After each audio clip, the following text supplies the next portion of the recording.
absent. I'm going to, well, Ed, for tonight I if you am want, because we're I at think Rabbit those two Hole. seats may be better for you. And I always like to try These seats will be just fine. Or you make him sit by So himself. it'll be interesting, huh? But you want to be able to see the screen here. So that'll be better.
So it looks like you.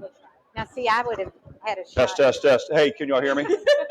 Hey, everybody. We're gonna start here in just about 5 minutes. One thing pay attention to. I'll give you kind of a couple of not ground rules, but housekeeping. We're streaming this event live on Big Bourbon Club's Facebook page, and excuse me, Brendan, no one's looking at you. They're all looking at me on the camera. We're streaming this live on Facebook and TikTok. Okay. But what's really cool, Bill Reynolds, and I'll formally introduce him a little bit later with Element 502, has a technology that puts Zoom on steroids. And we have guests of the Big Bourbon Club that will pop in, and they'll pop up on the screen and talk to us where they can see us and hear us, and we can see and talk to them in a way that you have never seen with Zoom, I don't think. Probably not. But it's really cool. It's very interactive. We want to have a lot of fun. And what we're going to do is kick off here in a second. And it'll probably last about 30 to 40 minutes formally with Peggy and myself back here. And then we'll informally serve up we'll serve up more drinks, and then ultimately we'll have a lot of Q&A and whatnot at the end. So we'll kind of save the Q&A at the end if that's okay. And then we'll have a chance to drink some mint juleps. Does that sound good? So, Bill, when you want to go? You want to start? Are we ready to go?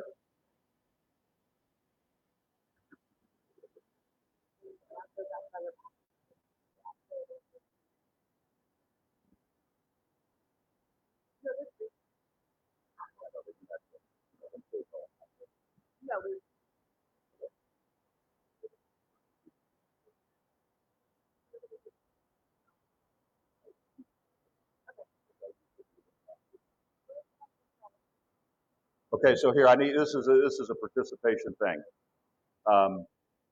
We're also going to share with you samples of Rabbit Hole, all of their different expressions, except the Founder's Collection, I think. But the traditional ones you can get up at the bar. The question is that Nikki had, do we want to serve them during the event where they would walk out and let you try them? Or do you want to wait till the event's over and then drink them? Okay. It's not a very active crowd yet, Nikki, but why don't we do it during? Brennan said both.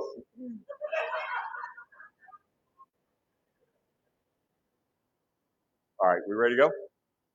So first of all, welcome everybody. I am Steve Higdon with the Big Bourbon Club. We are this is hard, Mr. Callahan. You went all the way to my right side, but that's okay. I'm not rude when I back up this way. We're Miss Brody. We are very excited to have you here. We appreciate you coming out. If you are not familiar with us, the Big Bourbon Club, we're a new bourbon club. We've been around not even a year and a half. We're based in Louisville, but we actually have a national and even an international reach. We have over 4,000 members right now in a year and a half. What we want to do, we want to become the largest bourbon club in the world. And more importantly, we want to be the most inclusive bourbon club in the world. And let me tell you what inclusivity means to me. It means everybody. So if you're a bourbon beginner and you just want to get in and you've never had a taste of bourbon, you're welcome to come. If you're an executive bourbon steward like Mr. Comfort here in the front, on the other end of the spectrum, you're welcome to come. We want everybody. We want ladies. We want men. We want Hispanics. We want Irish Catholics. Excuse me. We want Hispanics. No, we love Irish Catholics. The Callahans, they're my favorite. In all seriousness, we want everybody. This is for everybody. It's a place that everybody should call home and feel safe if you want to learn about bourbon or if you want to share your bourbon knowledge. So the mission of the Big Bourbon Club is literally to lower the barriers of access for anybody who wants to learn about bourbon, hear the stories about bourbon, maybe even taste new bourbons. And that's the reason we're doing this tonight at Rabbit Hole. So I want to thank Rabbit Hole officially for Nikki and Cave Zamanian for allowing us to come out. It's an incredible venue. It is the best view of any distillery in Kentucky, without a doubt, and it's one of the best views in all of Louisville, Kentucky. So we're very appreciative of their sponsorship and their support of us by letting us host it here. We're adding about 200 members a month. And if you're not aware, we have two primary membership levels. One, we have a free level. You can join for free, and then we have a top shelf level, which is $125 a year. And just high level, what happens is, of our 4,000 members, 3,500 do not live in Kentucky, but they're actively participating through what we call our virtual platform. Our virtual platform is, number one, we stream every event we do. Element 502 in the back, we stream these events. They're very interactive, so whether you're our member in Ireland, which we have one, or whether you're in Seville, Spain, or whether you're in Wyoming or Atlanta, you can watch every event we do virtually and live. And number two, we have a proprietary app, the Big Bourbon Club app, for free members and the paid members. And today we get 400 to 500 engagements daily on the Big Bourbon Club app, where people sign in just to talk to one another, to share different bourbon stories, to share bourbon recipes, whatever it is that's important to you, it's on the app. So we're a virtual bourbon club. The activity primarily happens in Louisville, but it's all streamed out virtually. So that's how we could become the biggest bourbon club, because we have people all over the place joining.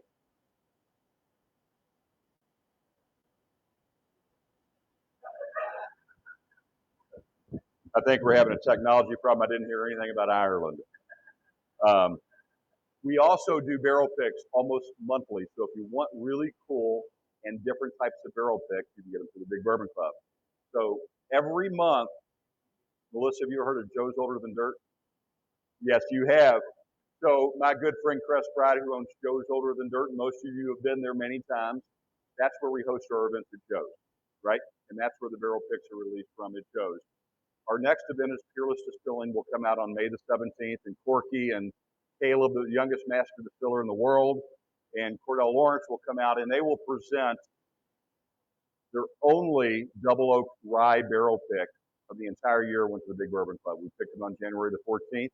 Brennan, you were there. We had a great time. It's incredible, but we're going to release it when they come out. Corky will sign bottles, and we'll have a tasting event. We do those every month, so if you go to bigbourbonclub.com, you can see our schedule of events. You can see the schedule of barrel picks. And if you want to purchase or participate or join for free, we'd love to have you in any way you want to come. But the Big Bourbon Club is about you. It's about anybody that wants to learn about bourbon, which is America's only native spirit. And of course, Kentucky is the home of it all. So we're excited about that.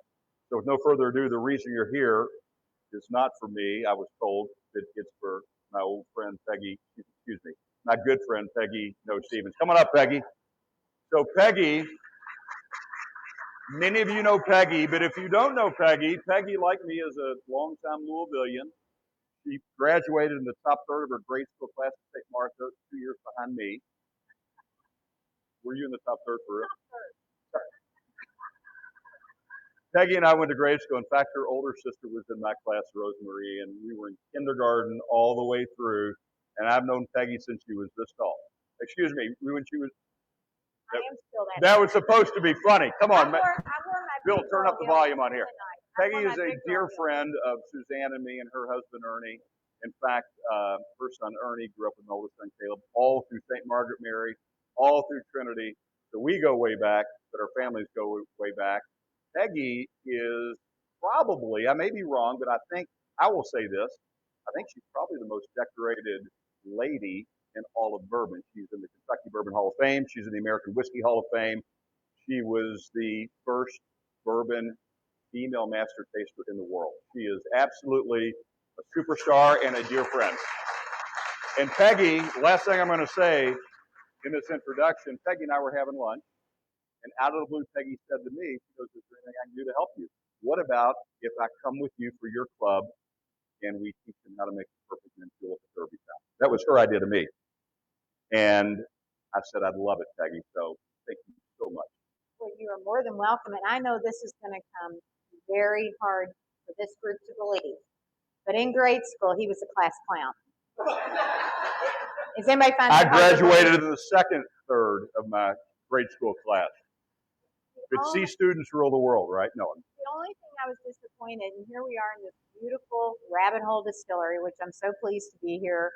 And he said, should we wait on doing flights of all of their products out to the crowd? And I couldn't believe that you said, maybe we should wait till the end. Do you not know that the more these people drink, the better I do? The better they think I do, the prettier my julep is going to be to them. I'm so disappointed. You know what, You're running Peggy? a big bourbon club. Hey, Nikki, serve a round of bourbon real quick. Right. Exactly.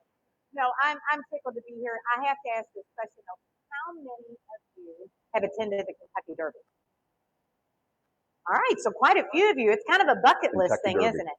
And how many of you have had the julep at the track? And how many of you would call that a julep? Right? Right. And so many people, unfortunately, get turned off by that day that they have that first julep. Or maybe you had it at a bar just to try it out, and it might have been a little watery, or you couldn't taste the bourbon very much. So I'm here to calm everybody's nerves for this derby. I'm going to teach you the most perfect mint julep recipe that I've used for years. In fact, I've, of course, put it in the book, Which Fork Do I Use with My Bourbon. We have a whole derby chapter. But I'm also going to teach you about flavored juleps, too, which you may not have had. Flavored juleps, we're going to do some orange marmalade and some strawberry. It's kind of a mix of strawberry, blueberry, and I'll explain how we do that. And also talk a little bit about how you can make a chocolate julep. But I have to ask my host here, are you a julep guy? Do you do a julep at the track? You know what? I don't like mint juleps. The only time I drink them is before the Kentucky Derby because of the tradition.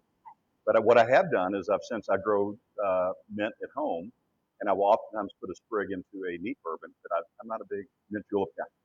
And the other question I should ask, because we did go to school together, how many derbies have you been to personally in your lifetime? More than 20, probably 30. Absolutely. Yeah. I would say mine's probably about 35 right now.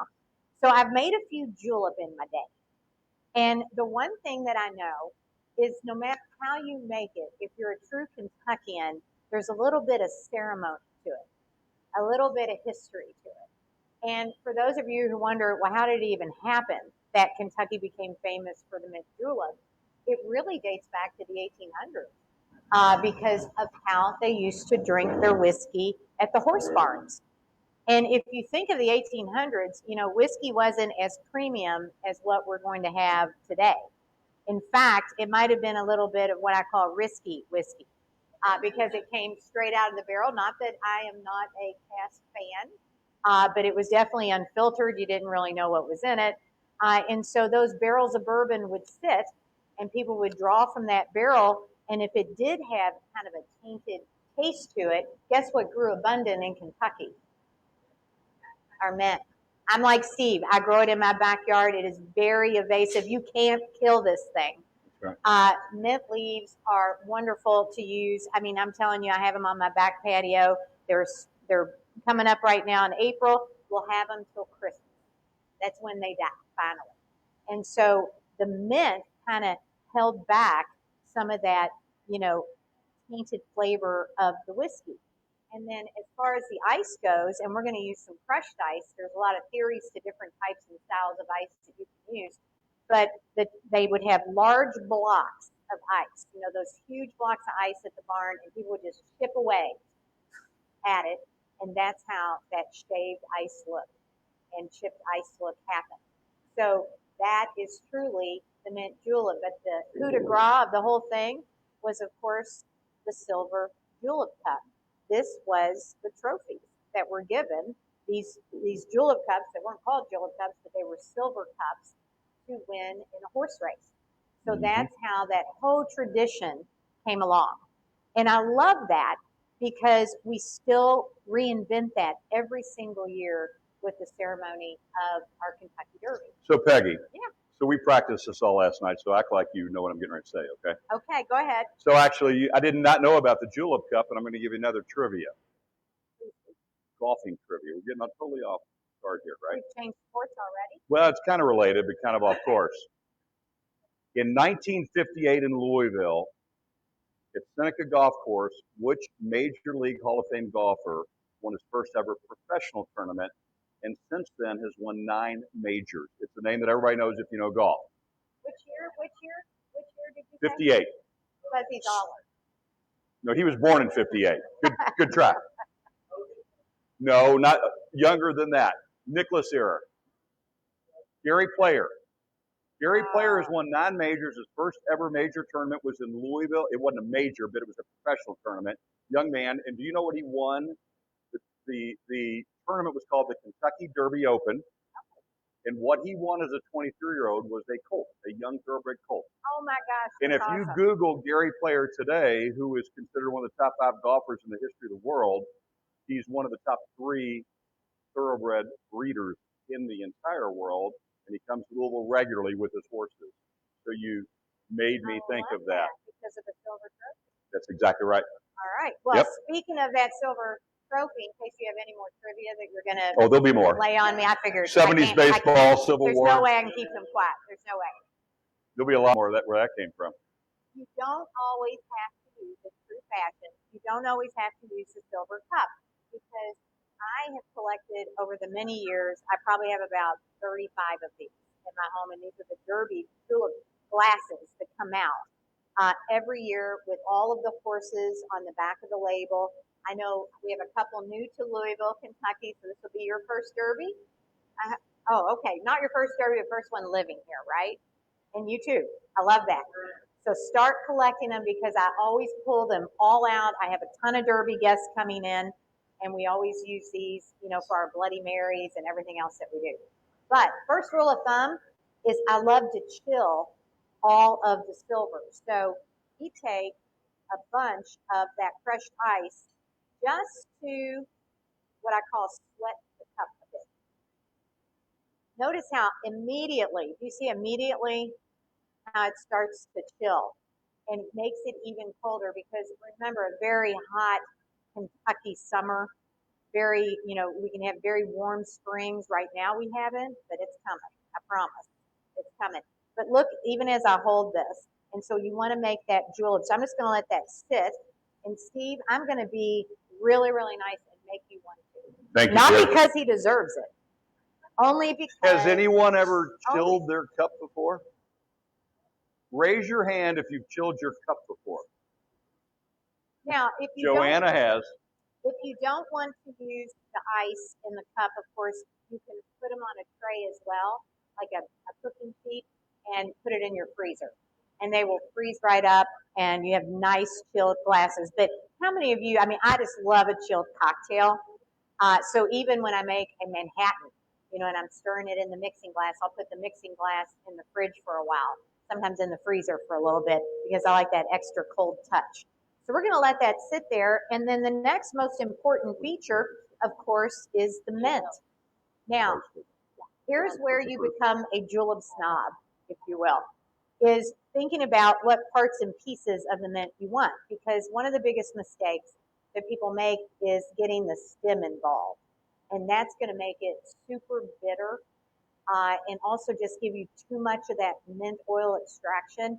So I very, very carefully pull off, and I even clip it a little bit away from the actual stem so I don't get any of the stem, and I just have the whole leaf.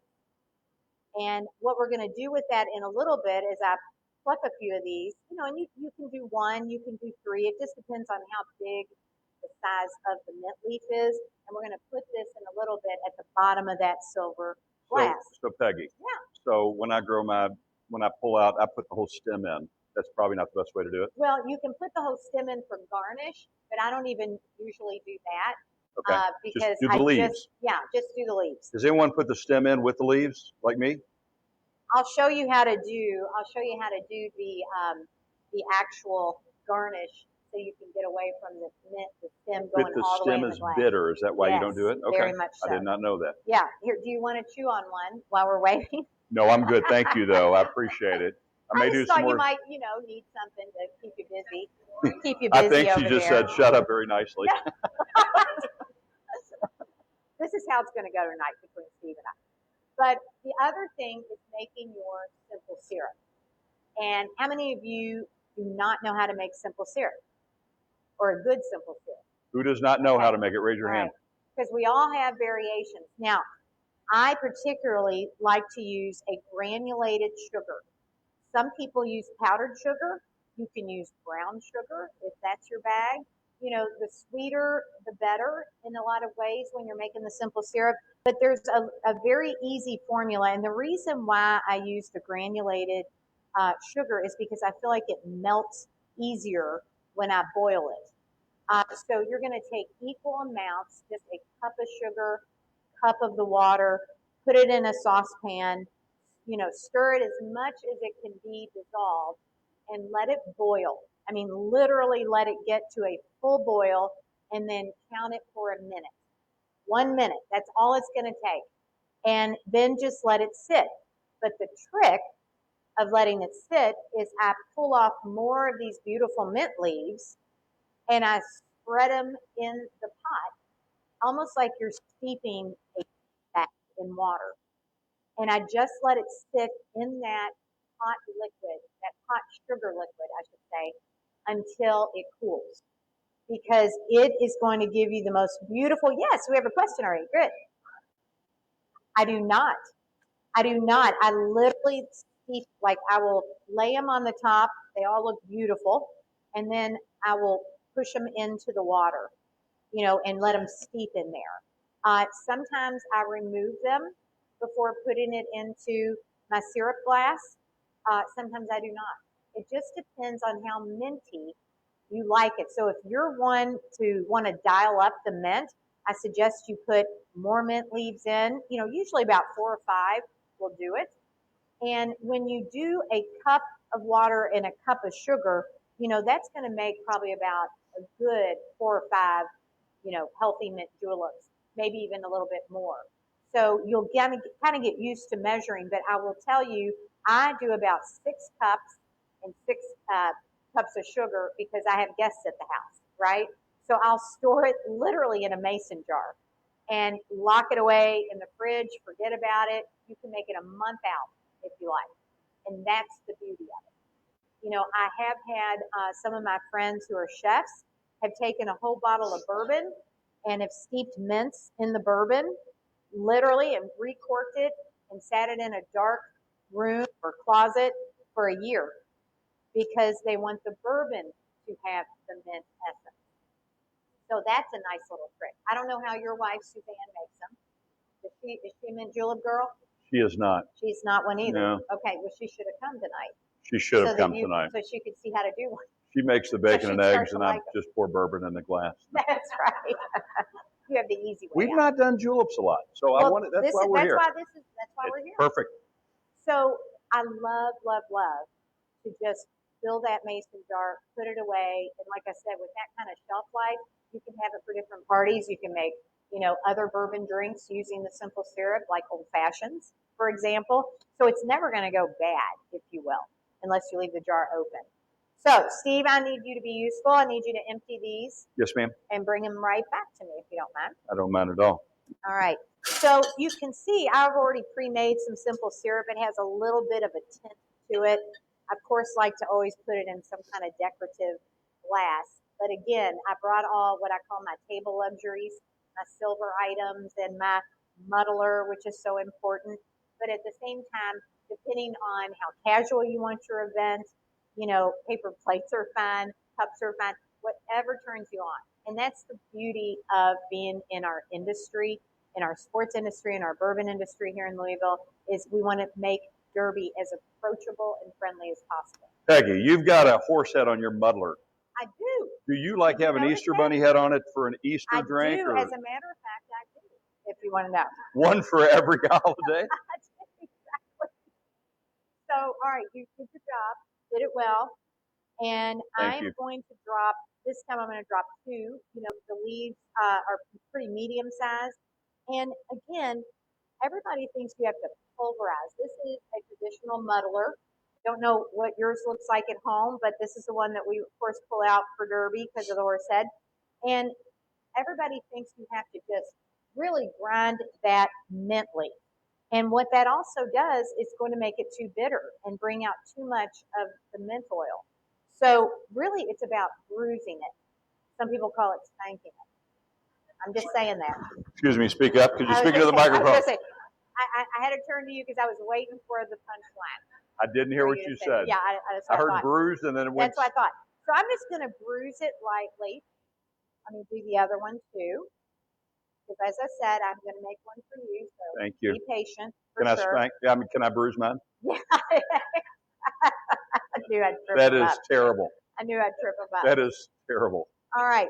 So You at started this it, though. point, it's time for the bourbon. Now, I'm not sure if they brought their first one out, but we're going to do something just to change it up a little bit because we're at Rabbit Hole and they do things differently, which I like.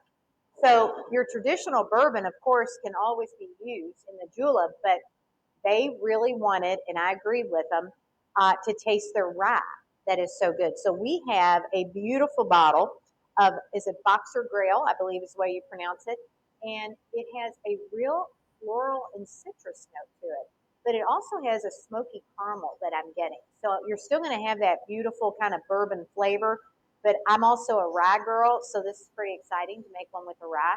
But just tasting it, and you tasted it in your glass, what do you think of the product? Did you get some of the Well, floral I've had it notes? many times before, and I love it. I love the Rabbit Hole, the Cave Hill, the High Gold, but I love the rye. Yeah, I mean, you really get kind of this, again, kind of some floral notes. I think and it's that very smoky floral forward, caramel. and Yes. it's not too spicy. It's a very, very nice rye. Yeah, so I'm going to put the bourbon in next. And the reason why I do this is because I'm very generous with my pours. And that's why people like me to come to, events like this because I have a heavy hand with my mint juleps. Normally, for a guest that might be new to it, a 1.5 ounce pour in a julep of this size, is perfectly acceptable. However, I like to make what I call turbo juleps. She's making that for Uncle Steve. And that, because I know Uncle Steve, and if you were born and raised in Louisville, you're used to a turbo julep. Also, something that you can do for a guest, which I think is really nice if they're not used to a mint julep, is make a traditional julep with a 1.5 ounce pour and let them have maybe a little side Glencairn glass of the whiskey that you made your julep with. And that way, let them decide. It's kind of a little sidecar to your julep. So I do love when your guests have options and they can kind of decide for themselves how they wish to drink it. So, Peggy, let me just mention to the group here, you are sipping on a Rabbit Hole Cave Hill bourbon. That's what's been poured. Am I right, Nikki? Yeah. Okay, so the first one was the Cave Hill 95 proof.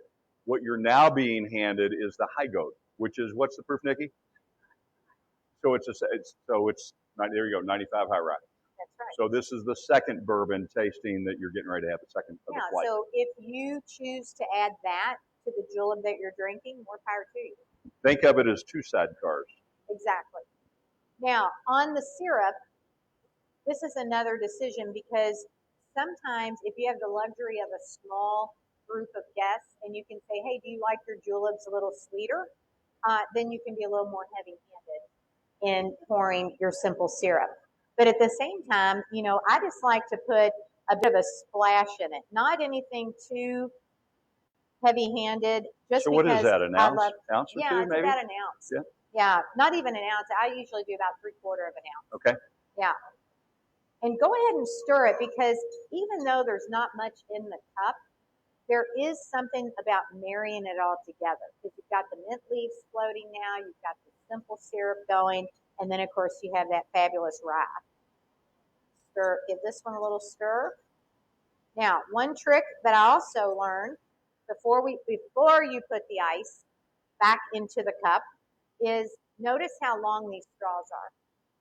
Okay, that's a little too long to drink. So I actually like to trim, and this is a tradition of Kentucky as well. Just trim it down just a little bit so that when we fill the ice up, I go ahead and put my straw in, and you bend down to drink it. The mint that is used at your garnish, you can smell it while you're drinking. So again, back to that ceremony. I know that's a little detail, but it really makes a difference in kind of your sensory effect of it. So I'm almost ready for you to have it. So. I'm ready for you. All right. Let me fill this baby up. We might need a little more ice in a minute. Oh, I had. This is like a real mint julep. Enough. This is not the Churchill Downs where you order one and it comes 45 minutes later and there's no ice in it. And the Evan Williams has come to the top. They try. It's just so darn hot at the track sometimes that ice just really, I'm going to get a little bit more ice out of here. I love having a bar handy. There we go. Just to top that. It really melts quickly. Now, on your garnish, as Steve was saying, sometimes he'll literally put the whole stem, and I don't think you need to do that. What I like to do is just tear it a bit and just plop it at the top. There we go. All right. How's that look? Great. All right. There you are, my friend. Now, these julep cups, I just want to say a friend of ours brought these to us tonight. And do you want to tell them about these julep cups? I'd love to. I think they're absolutely stunning. They were just written up in Garden and Gun magazine. So a dear friend of mine and Peggy's, Hunter Wilson. Melissa, you probably know Hunter, but it seems like everybody, he's America's house guest.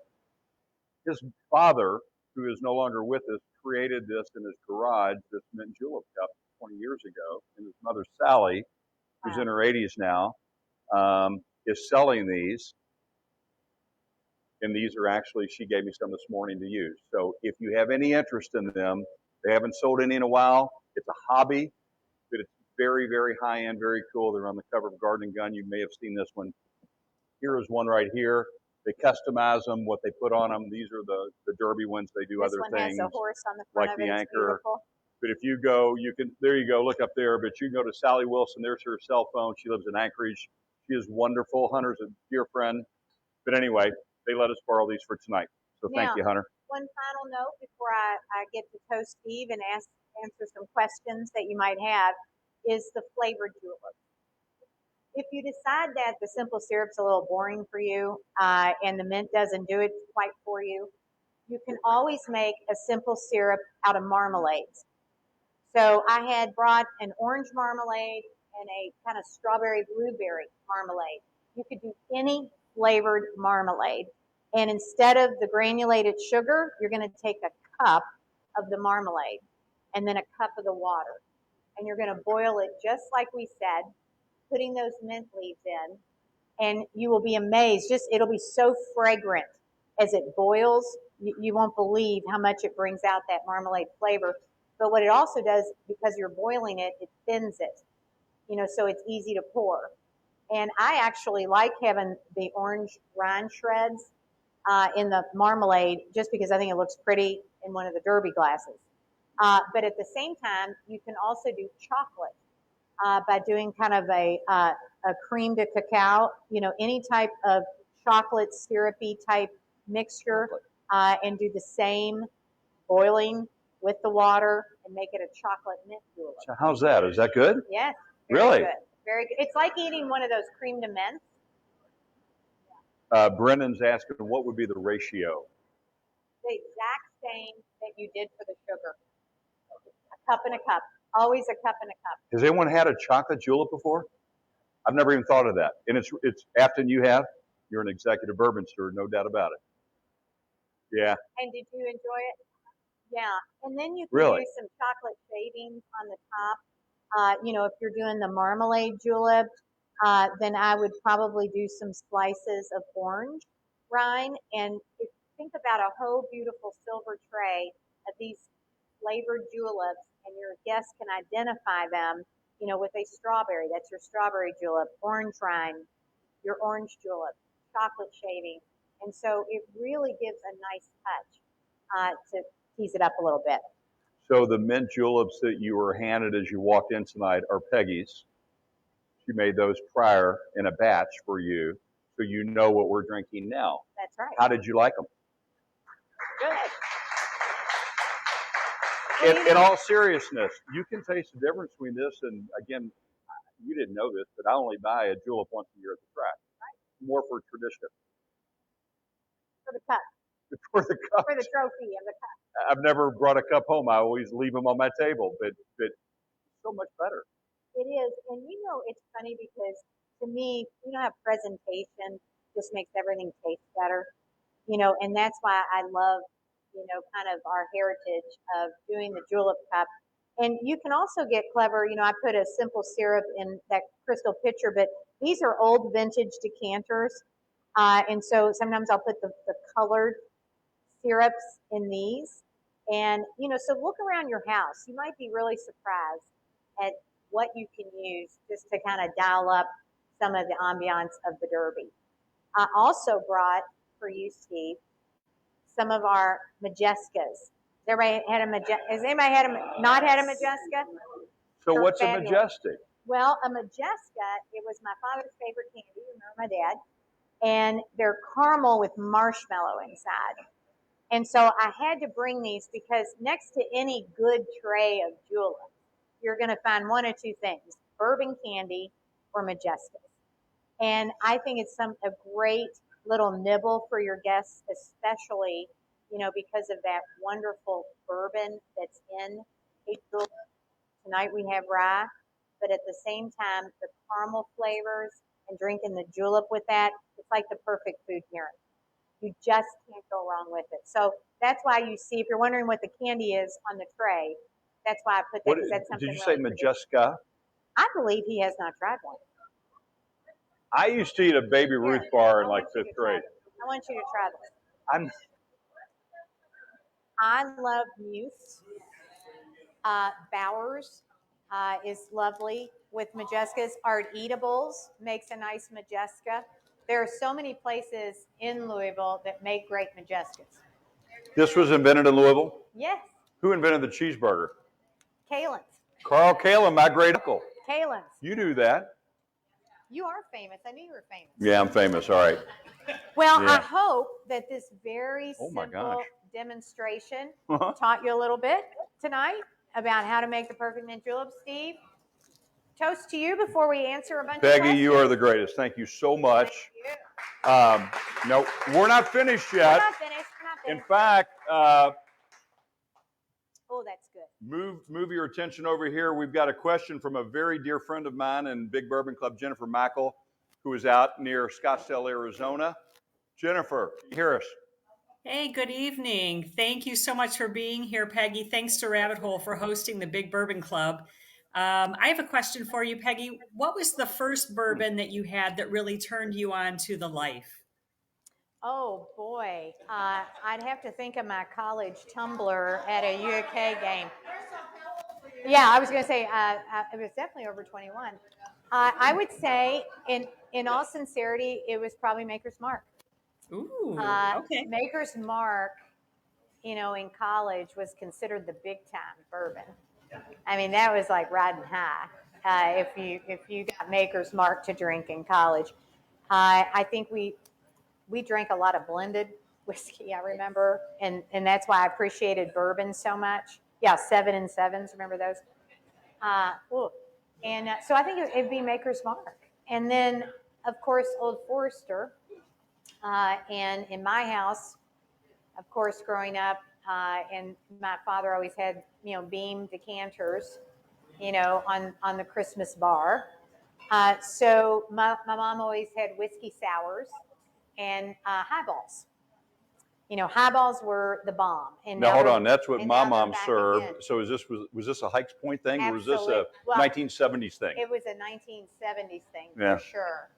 But I do think it ran rampant at our neighborhood. They had to raise people like us. Peggy lived on the rich side of the neighborhood, 2 streets over. Yeah, right. Yeah, we both went to the Elks Club swimming pool. I snuck into the Elk Club. You all remembers. Yeah, exactly. So we had a great time, growing up and sampling the bourbons. It really wasn't until I started my first job for my career working for Brown-Forman Corporation that I started to learn about other bourbons and really appreciate and kind of graduate to different things. So I was fortunate because I started my career in the hotel business, which taught me a lot about wines, spirits, and other. So I had a good boot camp, if you will, before I got into the spirits industry.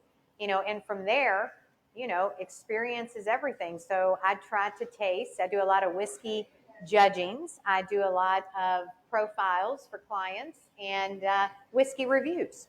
So it allows me not only to taste what's in Kentucky, but all over the world. And it's very interesting to me, the trends that I'm seeing now. When I go to Texas and taste their bourbon, when I go to California, or Portland or wherever and taste all of these different bourbons, because I'm starting to see a lot of regionality and personality, to those different, flavors that make up their particular products. And it's fascinating to me, the difference that we're detecting. And it's all good. It's just different. So, Peggy, let me ask a question that I know it's going to sound stupid, but I'm being very sincere. Sure. Can I drink my julep while you're absolutely. Make yourself at home here. Stupid, I just wanted to have my julep in hand. Jennifer, can you hear us okay? Oh, yes. All right. So Peggy, you were named the first ever female bourbon master taster in the world. What year was that? It was the late 1990s. So late 90s. This was a long time ago. It wasn't yesterday. Late 90s. She's the trendsetter here, but was it as big of a deal for you then when it happened as what it is now for you? Did you have any idea what it really meant when it happened? I think that's a really good question. And I think part of my naivete, I was in my 30s and I was working at Woodford Reserve Distillery at the time, and I was the visitor center director. And the master distiller there, Lincoln Henderson, at that time, he's since passed away, but an icon in the industry. He went on to create Angel's Envy. So you might know the name through Angel's Envy, but he was the master distiller at the time. And I would follow him around looking at his tastings, experimenting the tastings. And because of that hotel background that I referred to, I was very in tune working in kitchens and chefs and creating menus. And so I had a really good foodie palate. So he noticed that as we would be conducting tastings and I would taste, and instead of saying like some of the traditional, I get caramel, I get vanilla, I get brown sugar, I'd be like, well, I'm getting like creme brulee and mascarpone and, a little bit of candy corn. And I think that that's what kind of caught the attention. And so they decided to formally train me to become a master taster. Now, back to your real question, did I know when I became a master taster that I would be the only female master bourbon taster in the world? No, absolutely not. How many men master tasters then would there have been? Oh gosh, a handful? Count. Oh no, I couldn't even count. Across the U.S. and so there were a lot of them back then. Sure, okay. Absolutely. A lot of master distillers, master tasters, master blenders. But so you broke the ceiling then for women. Yeah, and I'll tell you when it came real for me. Oh, thank you. I think when it became real for me is that they did an article in the paper, and the newspaper came out, and I was like, oh, Mom's going to be so proud of me. I'm in the Courier Journal. I thought that was just such a big deal, and they took a picture of me. You were probably in the Voice as well. Exactly. And then all of a sudden, 98 newspapers across the U.S. picked it up. Oh, wow. The AP picked it up. Hit 98 newspapers, and newspapers were coming in, and I had absolutely that's when it hit me. Like, this is news. This is news. It's a big deal, and that's when I realized That's when I realized. So part of me, it made me excited, and part of me made me astounded. You know, that I was the first.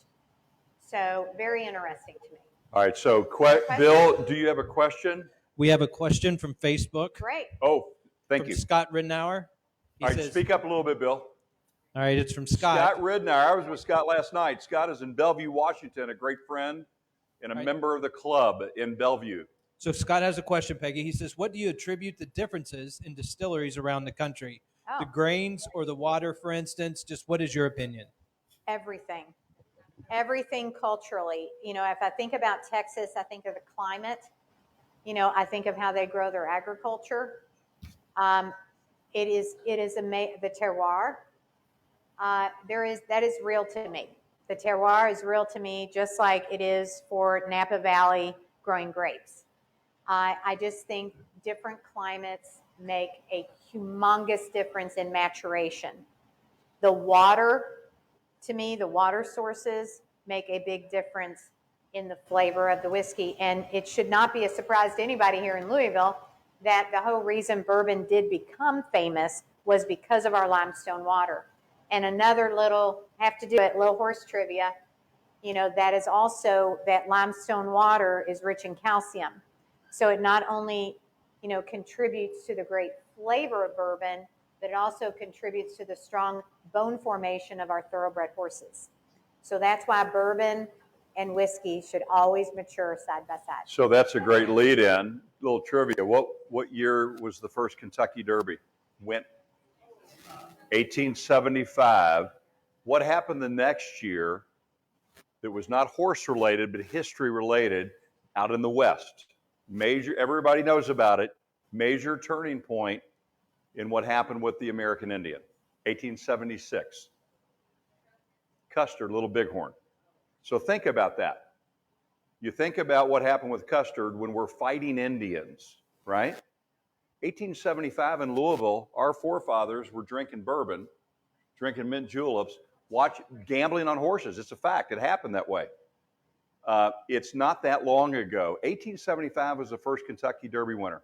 So I'm 59 years old. I grew up off of Dixie Highway, and I lived in a little neighborhood right behind Bishop David High School. Do you know where that is? You know where that is, I know, right? So Bishop David, I grew up off of a street called Determined. Do you know what Determined is? Won the 56 Derby, and I lived off of Swaps. Swaps won the 55 Derby. Oh, wow. So these houses were no bigger than the garages we have today in our houses. Small house.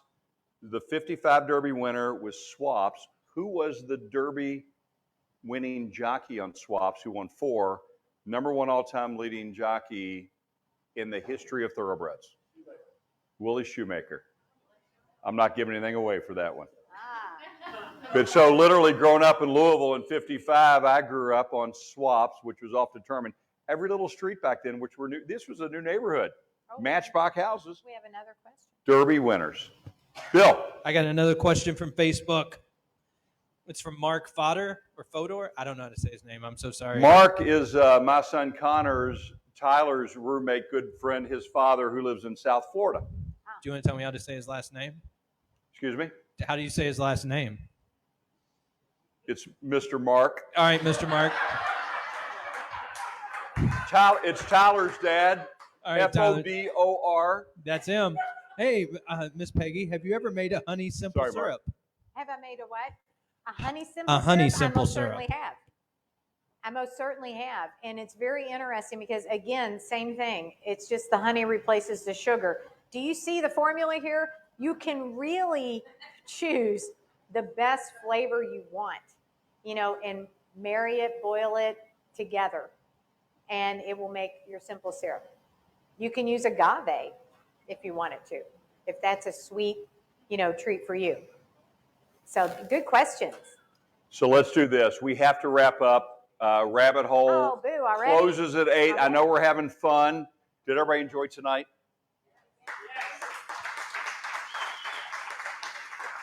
You got a treat tonight to hear Peggy tell you how to make a mint julep. This is a special treat for the Big Bourbon Club and for all of you. Thank you, Peggy. We appreciate you so much. Oh, I love being here. Thank you. We do have another question. Can we? Oh, there's Monica Buffett. Monica. Monica's up in Columbus. So we're going to take the final question from our good friend Monica. Monica, I saved you. He was ready to call it. It's not that I want to, And but I said, it's Monica on the screen. We got to you didn't say Monica's on the I did. Monica, what's up? I just had a question for Peggy. Thank you so much for doing this. This was great. My question would be when you're planning cocktails with bourbon, is there anything in particular that you look for in a bourbon that makes a good cocktail? Like, are you looking for a proof or a kind of a mash bill or what in your mind is an ideal to mix with? That is a great question, and I don't know if you all pride yourselves on making your own cocktails at home. It's really an art, and when you're at a bar and you get a great one, right? And then when you're at a bar and you get too many bitters or not enough ice or whatever. So a well-made cocktail can be just a real treat at the end of the week, at the end of the day, a gift to your friends, when they rave about a cocktail that you made. So a couple things that I always keep in mind. I always decide what is the bourbon that I want to put in the cocktail. I try to keep it under 100 proof because anything over 100 proof in a cocktail, I feel like you're kind of wasting it because, over 100 proof, you should probably put on ice, just a block of ice and just enjoy it, let it mellow. Barrel strength I would not do in a cocktail, but some people do, but I just think it's a little too powerful. The other thing, and of course this is a whole nother chapter in the book that you'll have to read, but I like to taste the bourbon and decide what type of mixers I want because think of all mixers, they're food flavors, right? And when you nose and taste a good bourbon, a good whiskey, there's certain flavors, like I said, that this had a lot of floral, some citrus notes. So I love that with the whole mint thing going. And so it worked for me. But if I had something that had, for example, some great orange citrus, I might say this might make a great old fashioned because what do we put in an old fashioned? We muddle, yes, I get the horse head out to muddle my orange. With the cherry. And so if it does, so I have to say that I do taste the product and decide what kind of cocktail. If I'm making a Black Manhattan, have any of you had a Black Manhattan in the past? It's made just like a regular Manhattan, but a little bit of Amaro, which Amaro is liqueur, and it has a little bit of spice, a little bit of licorice to it, and a little bit of cherry. So I try to find a bourbon that has some of those elements to it so that when I pour in the Amaro, it kind of balances out. Is Amaro sweet? It has a sweet texture to it, but it has also kind of a bit of a licorice spice note to it as well. Interesting. Yeah, it's a liqueur. So again, those are some of the things I look for. And I think the garnish makes a difference, how you garnish because for example, I love when I can take a slice of an orange and use the orange oil to rim the glass just to add a little taste, just right on the tip of the tongue. That's a nice touch. Sometimes you'll see a bartender just twist, so that it gets just a splash of the orange. So garnish can be a big deal. Now, I'm not one that likes to have a garden in her cup, of garnish, where you're just like, where's the drink? That can be overdone. But when you find the right, like ginger in a garnish, something like that that's really kind of exotic, it could be a lot of fun. Good question. Monica, thank you so much for the question. Let me also share, Peggy is a best-selling author with her great partner and friend Susan Riegler, but they have Which Fork Do I Use With My Bourbon? If you want to purchase one, she's actually discounted them for you all from $30 to $20, and she's happy to sign a book for you tonight. So if you want one, we're going to hang out here for a second. You can get one. And with that, we had a great night. Do I get a derby hug at least? You know what? In third grade, and I was in fifth, she asked me for this, and I said, there's no chance I go to the third grader. But I love Peggy, Steve. Come here, girlfriend. Wow, the bells and whistles went off. Peggy, you are the greatest of all time. Thank you so much. Thank you. Happy Thank you all. Derby. It's Thank the you. greatest time in Louisville every year. Everybody have a Derby. great Derby. Peggy, thank you so much. Happy Derby, everybody. Thank you to Rabbit Hole for hosting us. Cheers.